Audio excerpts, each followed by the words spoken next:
All right, we are live. My name is Erick Silvermoon, and today I have the amazing powerhouse women, Dawn Champine, hopefully I said that correctly, the beautiful Joanna DeVoe, and the amazing, very talented author, Lenora Henson. Welcome, ladies. I am super excited today. I know we were kind of chatting about earlier when Lenora joined in. We had some technical difficulties trying to get everyone aboard. But that's the beauty of live Google Hangouts. They're unpredictable. So today we wanted to chat, or I really wanted to chat and pick these wonderful women's brains a bit about how they honor the goddess within themselves and what that kind of symbolizes and means to everyone. And then I also wanted to discuss and pick their brains on how they might be able to give either some tips to the male viewers that are wanting to connect to the goddess aspect of themselves, and I will share my personal experiences with that department. And so a little bit for me in working with the goddess. Hopefully you enjoy this nice little area that I set up for us today. I resonate a lot with the goddess Aphrodite. Goddess for me takes on any form, and I celebrate and honor whatever form she decides to come to me. I'm sure it's like that with you women as well, that she takes on the form of what you currently are needing and resonating with. And so for me, dealing with a lot of body issues and body shaming and my past with different eating disorders, Aphrodite kind of came to me at a very crucial time in my history, my past, where I really needed that self-love and feeling of connection with the internal parts and finding that beautiful first before I could claim and celebrate the external parts of me. So I will go in the order that I have everyone here on the screen. Dawn, if you wouldn't mind sharing with us, she's all, if you don't mind sharing like how you honor the goddess within yourself, either if it's a daily ritual that you do or anything specific that you would like to say in regards to that. Take me off mute there. Okay. With every step, with every breath. What else can I say? No. First of all, thank you for inviting me on your little Google Hangout. This is a lot of fun and with some of my very favorite people in the world. So thank you for joining us all together to talk about one of my favorite topics in the world. But let's see how I honor the goddess. Like I said, with every step, with every breath. Like you, Erick, I had body issues, body acceptance issues. Starting from a very young age, I became a mom at a very young age and didn't really know myself enough at the time to really know what I was getting into. And it happened, I guess, kind of organically for me, the way that I found the goddess. But it had a lot to do with my pregnancy. It had a lot to do with all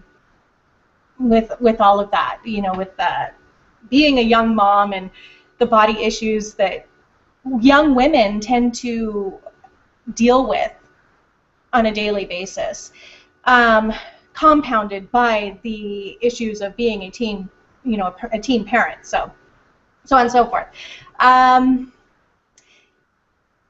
I discovered, like you were saying, about how she takes whatever shape you are resonating with at the time. I discovered at the time a lot of interesting little synchronicities in that Mama Earth, Mum Gaia.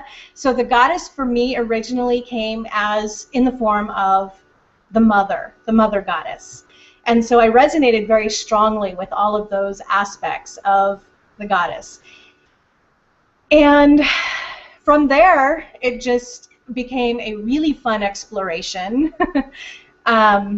Just looking in all the little nooks and crannies everywhere, it's just really, really delightful, really fun, and sometimes scary too, but not in a bad way. Can be, but not in a bad way. But let me say this. I guess all of the goddess cliches aside, I think that in your everyday life, what women, and I say women because I am a woman, I'm speaking from my experience, I think that there's a lot of cliches. For instance, the goddess, like men can't connect to the goddess. You called us here to talk about that for your male audience. But I don't necessarily agree with that. I feel like we all have masculine and feminine aspects within us, and I believe that we live in a society that elevates the masculine over the feminine right now. And yet we are in the process of a shift. Sometimes the pendulum has to swing back, like once it starts swinging back, it has to go all the way back. And so I don't feel like we're there at all. I don't even feel like we're midway point yet. But it's really exciting to be able to come on shows like this and talk about what it means to honor the goddess so that we can address those feminine aspects and bring it into our field of awareness. So I believe that men and women all have masculine and feminine attributes, feminine aspects, and you can honor that by doing a couple of things that seem more feminine, which, number one, I'm just going off the cuff here, but in communication styles, for instance, are you a talker or are you a listener? And some would say that the talking is more masculine because you're projecting, whereas listening is more feminine because you're receiving. And so then with that receiving that act of receiving and communication, that actually permeates out into everything that you do, how you hold space for others to be who they are, and also how open you are to receiving. I mean, do you resist hearing certain things, or do you listen with an agenda? Because that would be, I guess, considered more masculine. But so there's that. There's also things like practicing. You mentioned self-care. Self-care is really important for everybody, regardless of your gender, regardless of what path you follow. Self-care it's everything, And it's funny because I actually last night was just reading your book, Lenora, Nightmare, and again the section where Diana and Gretchen are having the conversation about what self-care is and what it isn't. And I love that passage because in it she says it's not just buying yourself flowers because you can, or using aromatherapy because you can, but it's about making choices, leading with feeling and making choices from your center point of being. That's what self-care is. It's also honoring the goddess is honoring beauty wherever you see it. And going back to the whole body acceptance issues, I feel like those of us who deal with these issues may have a little bit of a misperception of what true beauty is, because you can find it anywhere. You can find it. For instance, I went away this weekend to a very rustic hot springs in the middle of nowhere, in the middle of central Idaho. And this hot springs is a rundown old ghost town of a place that had a couple of cabins and an old wooden pool and a rusty truck in the middle of the meadow. And I know some people would look at that and feel like, oh my God, what, you expect us to stay here in these accommodations? It was very magical. It was very beautiful. Just seeing that that grace that exists in places like that, the ruins, you know, the American ruins of central Idaho. There's so much beauty there, and if you can just stop and notice it, I think the goddess likes that. I think the goddess, you know, that honors the goddess when you can do that. And it's about delighting the senses. We are sensate creatures. We are sensual creatures. And when I say sensual, I don't mean sexual, although that is part of it. But I mean sensual in that, you know, delighting all of the senses: sight, taste, smell, touch, even, you know, even our sixth sense, you know, honoring our intuition, and following our intuition. I think that honors the goddess. And I'm thinking specifically again of this weekend when you know, it was also the 4th of July, major holiday here in the States, and barbecues, ice cream, you know, all kinds of alcohol, junk food, whatever, you know, and that sounds so appealing and so fun and so, you know, hey, let's live it up. But what I've discovered at this stage in my life is that if I load up and delight my senses in that way, it causes me to feel horrible afterwards. So I've learned through self-care to not indulge in that way, because I think there is a difference in indulging and delighting the senses. So, and my point is that when you can practice that self-care to make those choices that allow you to feel good, then you are honoring the divine feminine. So I think that's a lot of it. Oh, you know what? Actually, I have one more thing that I feel is really important to me in my walk is recognizing the light in others and uplifting and supporting other people, and finding ways to find, you know, to crack that open so that the light can shine through. I see it online. I see it everywhere, actually. Women are starving for connection, and I think they're starving for connection to something bigger than themselves. And perhaps that might look like, for some, a connection to the goddess. But how do we really connect? We connect with each other. That's where we start. And so by uplifting and supporting each other, we honor the goddess. So I think that one's probably, I should have started with that.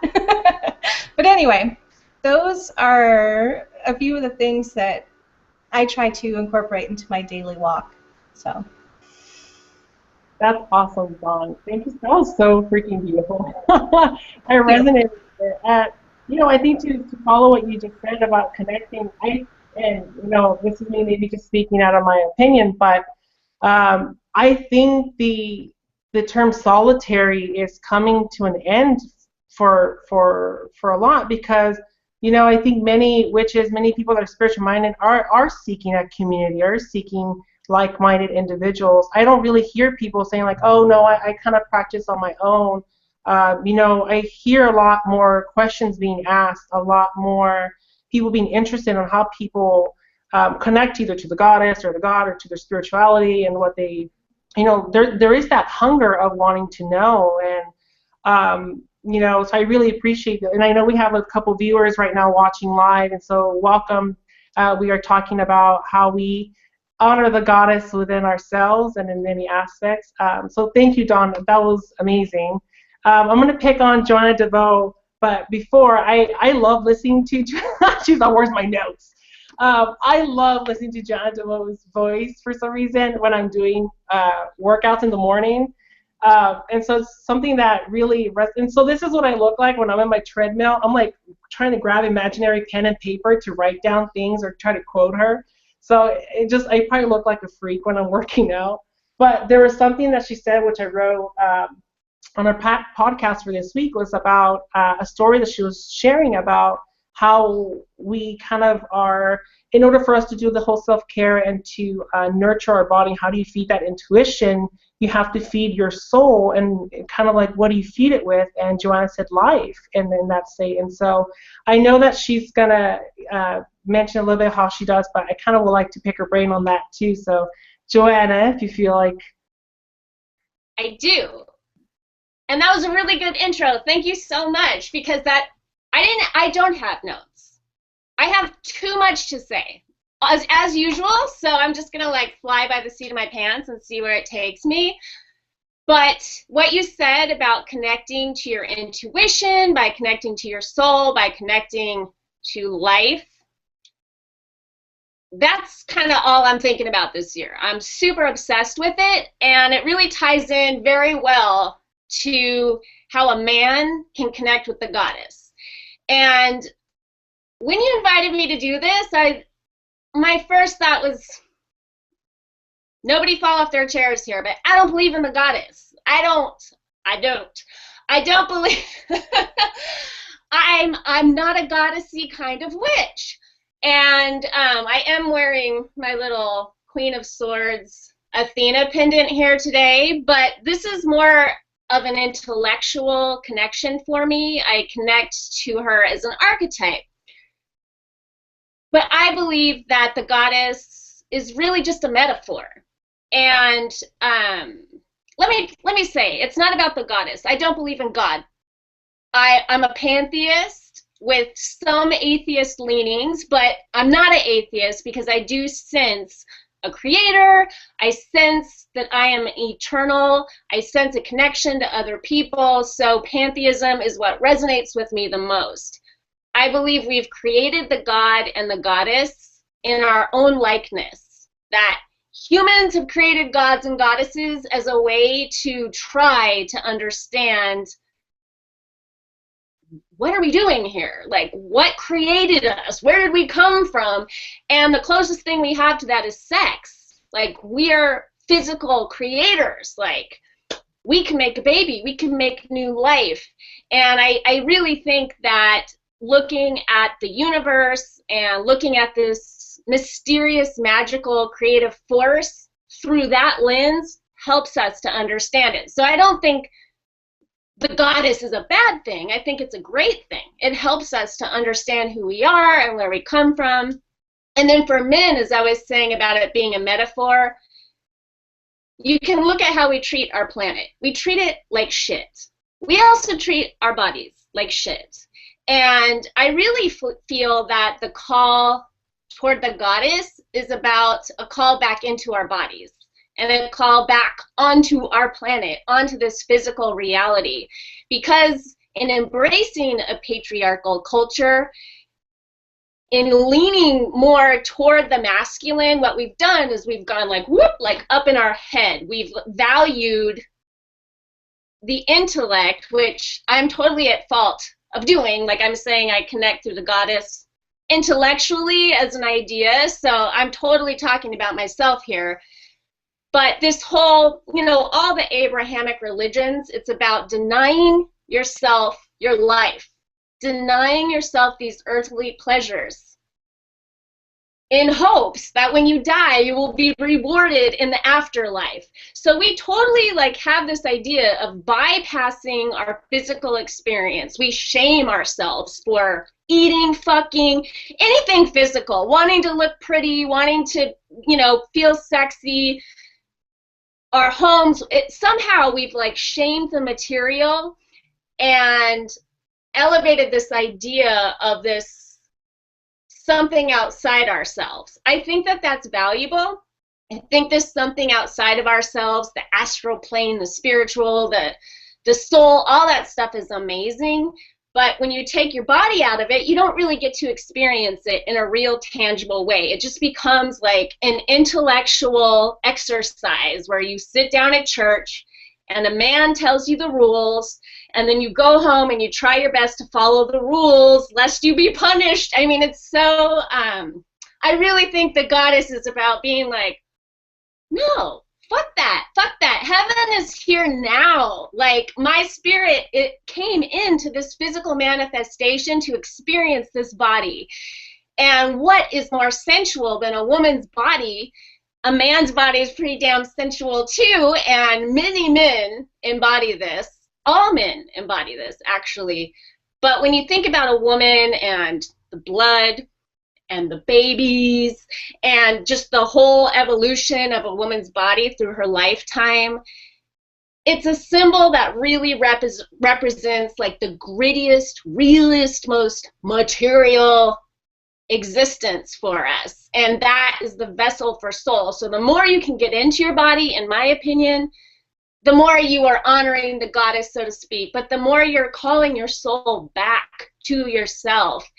And as I've done that, I have had so much fun. I am like loving life, and everything becomes like a spiritual practice. I just ate a nectarine before I talked to you, and I probably have pulp like in between every single one of my teeth, but I'm just like grooving on that nectarine in a way that it's sexy, it's real, it's earthy, it's here, it's now. It engages all your senses. And I think that these goddess circles and this witchy culture, we're tapping into all our different, you know, you're burning incense right there. Why? Like, why do you do that? Because it smells good. It smells good. And you're pretty, Eric, and you love pretty things. But also, it brings you into the present in a really powerful way. Even though a lot of us, myself included, we use incense to get into a meditative state or to journey into like the astral realms and all of that stuff, there's like a paradox there because it also brings you into the present. And I personally believe that the more you can come into the present, the more you experience the goddess, the more you get to experience God and who you really are. So I really see it all through that paradigm. And I know Lenora's going to have so much to say, so if you want to circle back around to me, that's totally fine, but I'm pretty satisfied with what I just said.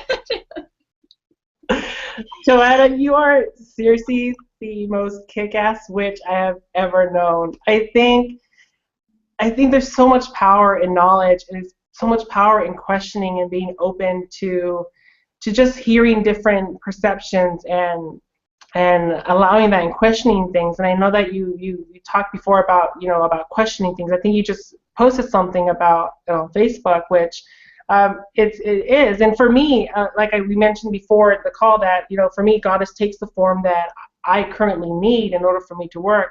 I do resonate a lot with what you said about how we kind of created these different images and depictions to kind of make sense of what's happening. There's a thunderstorm. Oh, then there must be a god somewhere that controls thunder. Something else that you said on your podcast, which was freaking hilarious, and I apologize to the woman next to me because I laughed and she thought I was laughing at her, but I wasn't, was when you said in the beginning of the podcast about like someone saying like, oh, well, you seem like you need to go within about shamanic work, and well, so happens that I'm a shaman priest and I need to do this, and I only charge $99, so it's a good deal. Let's start the process. I mean, I know that when it comes to creating gods and goddesses, that might be around the same thing. So it's like, oh, you look stressed out. Well, there so happens to be a goddess to help you with stress, and this is her name. So I totally get it too. For me, growing up, it was really important for me to have something tangible, something visual, for me to be able to heal what I was going through, especially with my background of being bullied as a gay teen, coming out so early. I didn't have anyone else to relate to, so that form of the goddess to me was my savior. That, and Alanis Morissette, Jewel, and Fiona Apple. So for me, those women were the ones that saved me, that got me out of the hole, because all I grew up with was just the god, and to me the god was the biggest bully in my life. And so goddess to me really took me in and allowed me to kind of heal. So and that's something that I probably did create as well, and that feeling of need that I needed, that desire to have something for me to focus on. So I appreciate it. Awesome. Lenora, I know you have some stuff to say, girl. Go ahead. Well, hi, everybody, and hi, Eric.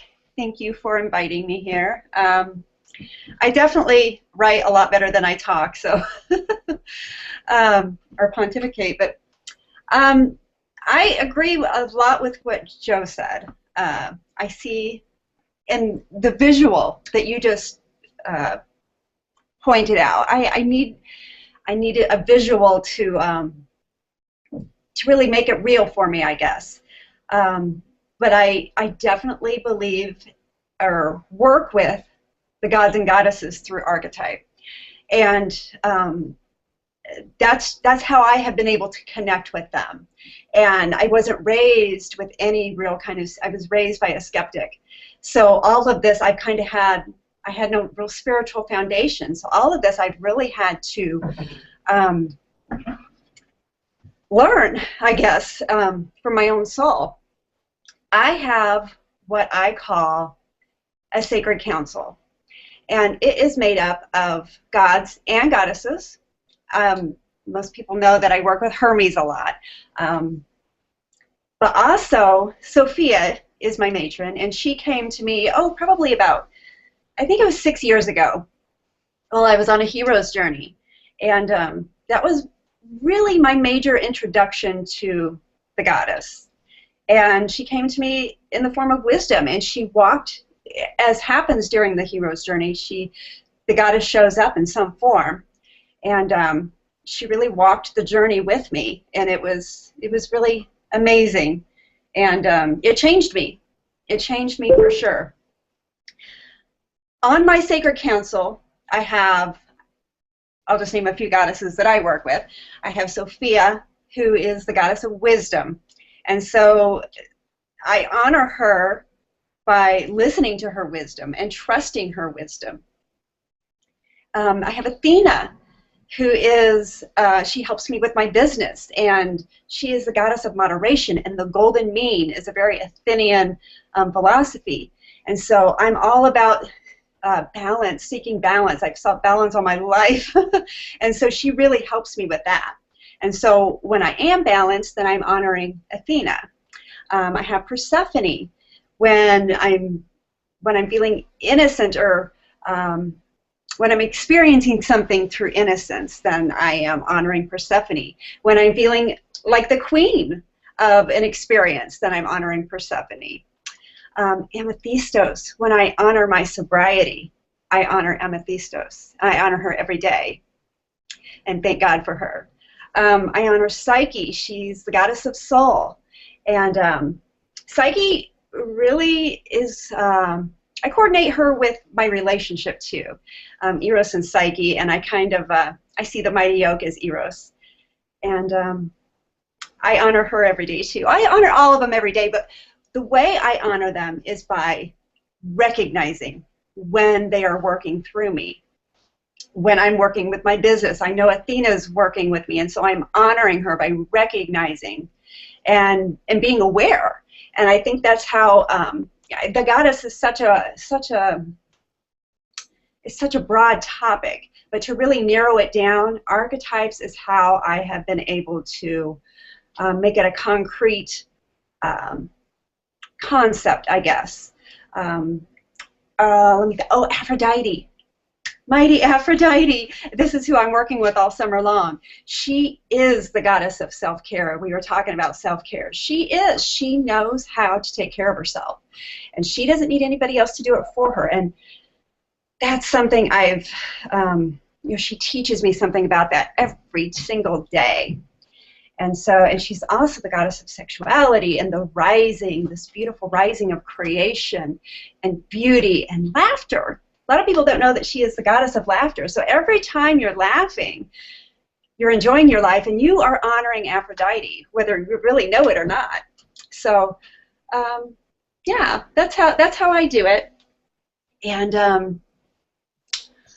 that's awesome. That's about it. Right now. I love it. Go ahead, Joanna. Yay. Okay, so that totally sparked something in me. First of all, Lenora, I love to hear you pontificate. There's something about you that always makes me feel like I'm on the verge of tears, and I don't even know why. You have this like courage that feels like what you're saying is risky somehow. Like you're risking something and saying it, and I think it's because you're like really speaking from the heart and you're sharing at that level. So it always really grabs me. So it's not true that you're just a good writer. You're a great speaker. But what you said about Sophia, who I've heard pronounced Sophia, it really got me like, oh, please pick me, Eric.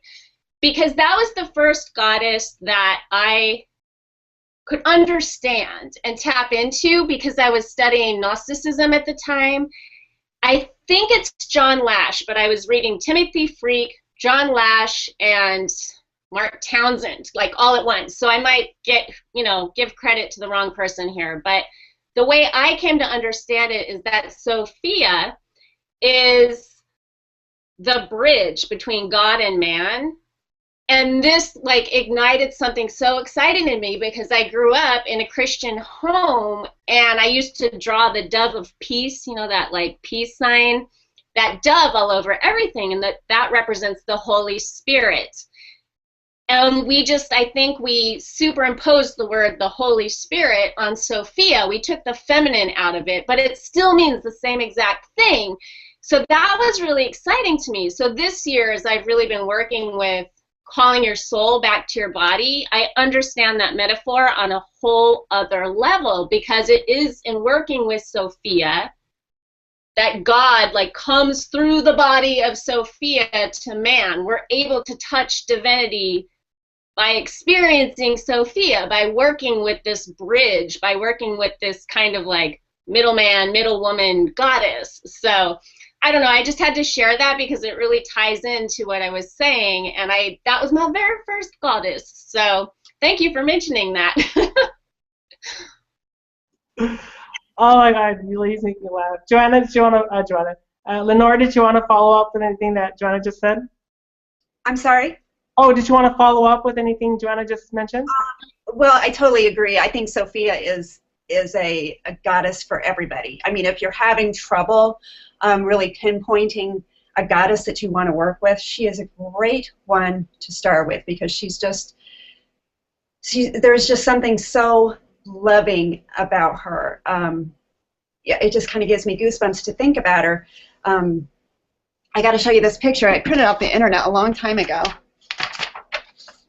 This is somebody's version of the goddess Sophia, but she's just so it's just like a mental, or I don't it's hard to explain, but she's just so lovely, and I get that bridge metaphor definitely, because I think she's been called the bride of God before too. I'm not totally sure on that, but it feels that way. It feels like she is a conduit, or I don't know if I said that right, but it's that bridge. That's what she is, and I think we honor her when we honor her wisdom, and when we recognize that they are there and they're working through us, all the time. It's just a matter of recognition and awareness. So that's a great way to honor, and I love what you said about that, Joe. That's beautiful. Yeah, and I just follow what you just said right now about not being able to kind of express yourself in that, and how to share something like that. And in my practice, some things I've learned that are meant to express verbally, you can only understand it by feeling it, and it's really hard to communicate that, because that feeling is so intense that it might even be beyond words. So that's just kind of resonate. Dawn, did you have anything to mention? Anything that we just kind of heard? Lenora cut out there for a bit, but it's kind of exciting to listen to both of you gals and hear your connection to Sophia, because Sophia was important to me as well when I was doing some depth psychology studies in college, and that's when I dove into the Gnostic Bible and read the Book of Sophia for the first time, and it was just so fascinating to to have these words paint a picture, another version of, or another, I guess, another interpretation of the goddess from an Abrahamic viewpoint, but to also come to it with a sense of feeling, an intuitive sense, which is ironic because Sophia is all about the intuition. And what is intuition? It's, you know, it comes from within. It comes from within our bodies. And so for me, that, what you said, Joe, the connection that I see the painting, was it Michelangelo, the Hand of God painting? Is that what it's called? Where God is touching the hand of Adam. And we always only see that little portion of it. But if you scale back and look at the full-blown picture, then you see Sophia in the background. And it's, she's everywhere. She's in everything. Not only is she the bridge, but she is in everything. Everything. So I absolutely love that she was brought up in this conversation. And I also feel like I have to say, too, that because she is in everything, she's connecting with her has really helped me to connect more to my feelings. And I don't know how to put this other than to say something that I discovered when I was studying the Gnostic Bible a couple years back was doing this creative visualization and launching anchors out into the universe, whatever, you know, because the emotions, the feelings that we have, they run through us. They just flow, right? And we associate emotion, feeling with water, right? And Sophia came to me in the form of water, and taught me, and I think this might be helpful for other people, to launch anchors of happiness out into oceans of distress. And what I mean when I say this is that our feelings are both receptors and projectors, and so we can receive emotion. We can chart our course by paying attention to our feelings.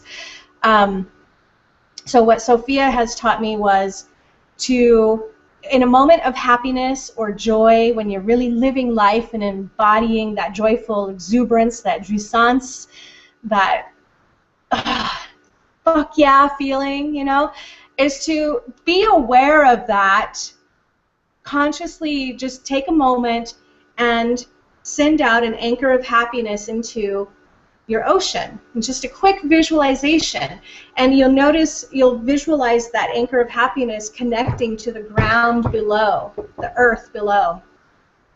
And so later, if you happen to have a turbulent time on your little emotional journey, you can always reconnect to that anchor and know that you are fully grounded, and that Sophia is present in everything, and that these emotions will just run their course, but you are grounded in that womb, like everything that she's present in. So anyway, just a little something I had to share. So. No, that's awesome. This might be even a shocker. I've never heard of Sophia, and so when I know, so for me that was kind of intense and kind of hearing, and you know, I kind of got little goose pimples. But I mean, that's interesting. I wrote down the book of Sophia, so I might have to check that out as well. I wanted to, so I thank you, ladies, for your voice. I really appreciate that. Lenora, to kind of go back on what you mentioned about your counsel, I use the term wise counsel a lot in my practice, and that's usually when I call in the goddesses that I work with. There are currently 5 of them, and you know, to kind of go off on what Joanna was talking about, the intellectual part of it. I kind of manifested these 5 goddesses to help me visual focus my prayers and intentions directed. So, I work with the goddess Morrigan that helps me with my productivity actions, cut the bullshit kind of stuff, really get to the nitty gritty of things. I have Mother Mary that helps me with a connection with the angels and miracles and working with the universe, Aphrodite with my body, self-love. I have the goddess Kuan Yin that helps with compassion and people relationships.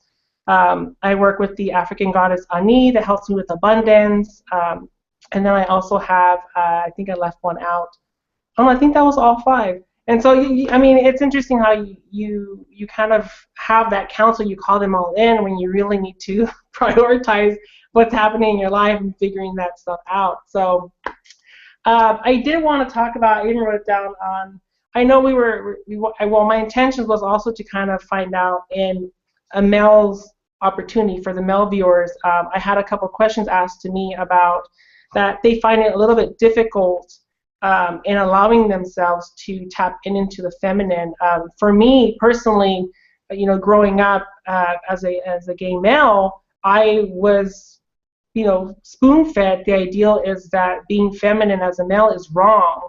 And so I, like Joanna was talking about, limiting yourself and being afraid to try things in this life. What's the word I want to use? I kind of want to say I refuse myself to feel certain things and allow myself to experience certain things from fear of allowing that connection to be feminine. And it's not up until recently where I'm allowing myself to just be feminine and just celebrating that aspect and working with the goddess. So that in that term, the goddess helps me it gives me permission really to be emotional, be vulnerable, cry if I need to feel whatever I'm feeling and question that, rather than in the God sense, thinking with your penis kind of thing. So for me, it gets me that perspective. So if anybody has any nuggets, Joanna, you rock. Go ahead. I think that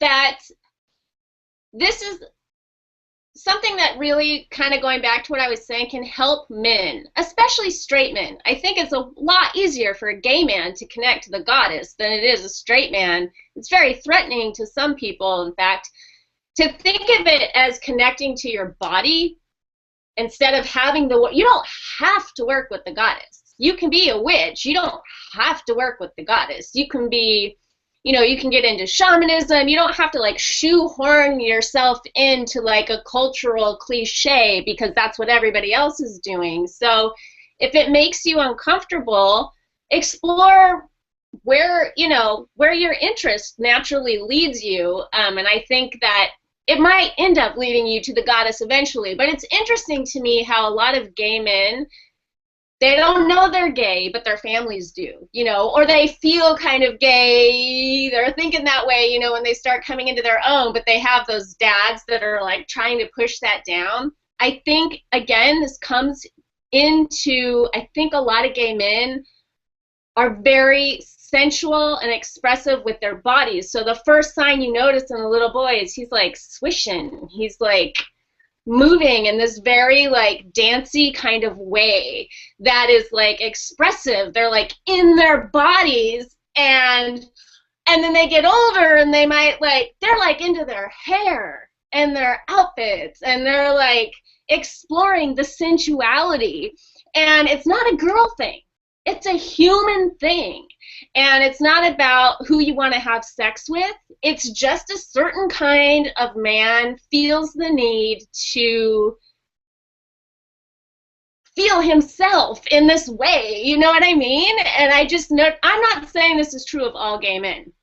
Not at all. But I'm just saying this is something I notice in a lot of gay men that gravitate toward the god. I mean, look at you, Eric. Hello. You have like the perfect hair. If you look in your background, there's like beautiful flowers and a goddess statue and incense burning. It's a very sensual thing. So I think even for the most macho straight man to just be like, I'm going to take a salt bath I'm going to sit in the salty water. It can tap into that goddess thing without them having to go there in their mind completely. So I just wanted to throw that out there because I have a little macho man in me, and I understand that. It was hard for me to connect to the goddess too. That is hilarious. You totally just described my childhood. Lenora, did you want to comment? What she was just saying, my husband is a manly man, but he is very in touch with the goddess, I think, whether he knows that he is or not, because he is not afraid to do things that are very feminine. He loves working with, like, we're building a fairy garden right now, for fuck's sake. But he's a very manly man, and a very straight man, but that stuff that does not intimidate him or stop him from doing those things in any way. So, and it does not threaten his manhood to take a bubble bath or to to do those things. So that's a man that's in touch with the goddess, whether he even knows it or not. So I just thought throw that out there. I love that. Dawn, did you have anything to mention about Lenora's husband? No, I'm just joking. Well, I don't think so. No, I love seeing the pictures of him building the fairy house, Lenora. It's awesome. It is awesome. But no, I think that, I love what you said, Joanna, about getting in touch with the goddess through the body, and anybody can do it because we all have bodies, But I love the connecting to the goddess in that way because who is it? Karen Tate, goddess scholar. She uses the phrase archetype, ideal, or deity. How do you connect to the goddess? Archetype, ideal, or deity. And so, however each individual chooses to connect, I think that more often than not, we are connecting through that archetypal energy. But being in touch with the body is so important, so easy to do, and so I think number one, because and Joanna, forgive me if I butcher this, but I remember a conversation we had about you talking about the goddess being the body incarnate.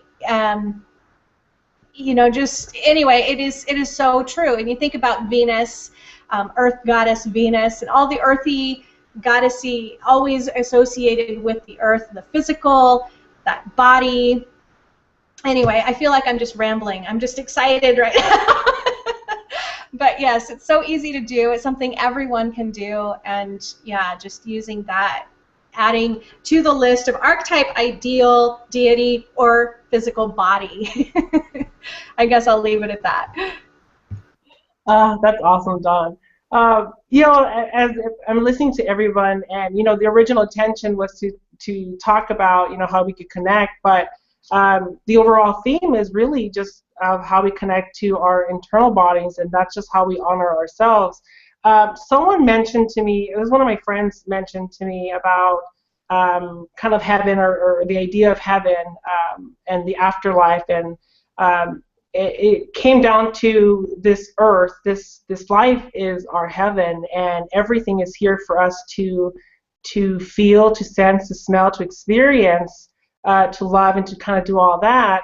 And then in the afterlife, you kind of just restart, and hopefully you get to learn from the lessons. And so technically this will be our heaven, and this is how we honor ourselves, and our temples are ourselves, and how we honor and celebrate our internal temples. And like Joanna was mentioning, the things that we put into it, the food that we eat, the stress that we allow in our space. I mean, I think that's an overall part of self-care, and I think our main purpose in this life, I think, is to be more self-caring to ourselves and to others.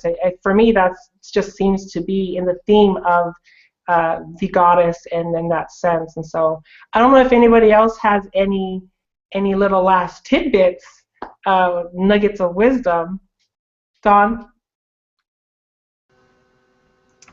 Yeah, I wanted to say this earlier, and I forgot, but it came back to me just now. And I think that you know, going on that same theme, is that life gives us opportunities for, it throws initiations at us all the time. And so if we use the metaphor of, you know, connecting to our goddess or honoring the goddess, and the priestess who honors the goddess, everything that we encounter in our daily walk can be considered an initiation. And it's all about choices, and it's all about being aware and making conscious choices that will honor the goddess. So whether you're connecting through archetype, deity, ideal, or through your body, you know, it's all about honoring, it's all about making those conscious choices that will honor that connection in those ways, in whichever way that you choose. So anyway, thank you for giving me the time to say that. You are totally rock. Joanna, Lenora, do you have any last minutes of wisdom? Unmute you here. Oh. Thank you for inviting me to talk about this. I love all the people here, so this is fun. Good way to start the day. Thank you for having us. It's been fun. And don't be afraid of the goddess, because you know, she wants to be your friend. She wants to help you. But she's there for. Yes. Thank you, Eric. Thank you so much. Thank you, guys. Thank you, powerhouse women and goddesses in your own right. Thank you for allowing me this hour or so to pick your brains and just kind of hang out and chat in my non-masculine decor. It's what I like. It feels like it's Beautiful. I guess it's very cliche now that I think of it. Oh. No, it's not. No. You're very beautiful. It's really fun to watch you like rising up through the community to take a leadership position, because I see men and women connecting with you. And I'd really, actually, maybe this would be a good video, but I'd like to know how you connect to the god, or if you do, or like the masculine aspect of deity. That would be interesting to me. And you are wearing the plaid shirt, so I'm not saying it's all girly, but I think you're a very beautiful soul that transcends the physical. Like, we're talking about getting into the physical, but I'm feeling you on a different level, Eric, and I totally appreciate you. Thank you so much for saying that. You know, for me, when I was doing one ascension technique with Shakti, for those that know who Shakti Wallace is, she does one ascension work. She talked about, when she was doing that work with me, she's all like, she asked me, she said, you know, you're a god in your own right. You know, that's probably why you don't resonate with the god aspect, because it seems a little third person for you. And I was just like, that is, you know, fucking brilliant. It makes a lot of sense for me. And for me to honor that it really is about myself, to allow myself to be masculine of what I feel masculine is for me, which is a balance of feminine and masculinity. To me, I feel masculine when I'm in the gym. I feel masculine in my beard and just those kind of things. And so for me, that's kind of how I honor the inner God within myself, is by allowing myself to be masculine. And then when I had enough of it, allowing myself to be feminine, and whatever that means. And so it really is no limitations to how I want to honor myself. And, you know, there's a reason why I chose to be a male in this life. And so I think for me is to figure out what the goddess perspective is. And I might have already maybe not perfected, but at least understood what the male divine energy might be. So if that makes sense. I don't know if that makes sense. But thank you, ladies, so much. For all of those that are viewing this now and who are going to view it later, thank you so much for your love and support. I really appreciate it. Please, I'm linking everyone's website below so that you have an opportunity to follow these amazing women. And each one of them is so unique and offers something of value and of worth, and has definitely shaped or enhanced or perfected some areas of my spiritual practice. And so thank you, ladies, for joining me today. It is really a humbling experience to get to chat and laugh with you guys. So thank you. Thank you, everyone watching. I hope you have a beautiful rest of your week. Blessed be.